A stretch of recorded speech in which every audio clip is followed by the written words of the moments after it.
Welcome to my video series on LGBTQ+ issues in primary schools. My name is Joanna Brett. I'm a trainee clinical psychologist with First Steps, a CAMHS service in Hackney. Today's video is the second in the series and it's called Representation Matters. Throughout our lives, we're surrounded by portrayals and representation of the world around us and the people who live in it. It's found in TV shows and adverts, in books and stories, and the illustrations and textbooks, and even in the names given to people in maths problems. We can't avoid being exposed to these representations, even from an early age. And though we may not be aware of it, these representations will have an effect which slowly builds up over time. Some children are more likely to see representations of people who look like them and act like them than others are. A really easy example of this is for gender. Just think about Paw Patrol. There are 6 puppies and only 1 is a girl.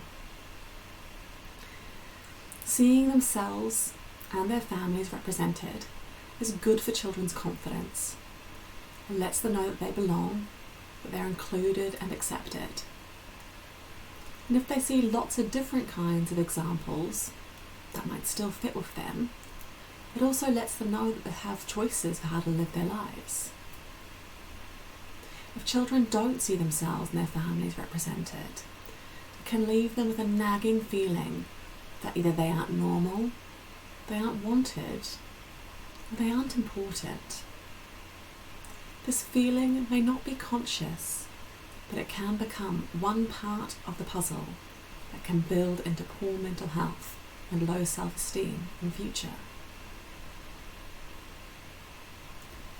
It's important that children see representations of who they are now, children and families that look like them and match some of their experiences, but it's also important that they see representations of who they might become.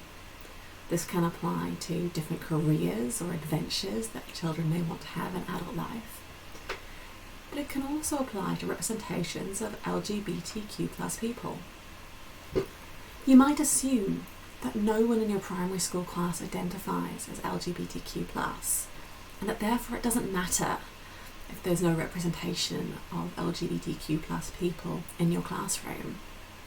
But in fact, the representations that we see around us inform the representations of the world that we hold in our minds. And as we change and grow throughout our lives, we compare ourselves back to that represented world, checking to see, do I fit? Is there a path for me? If LGBTQ+ people already have a space in that internal world, that process of figuring out fit is a lot easier and less painful. So what can you do to help?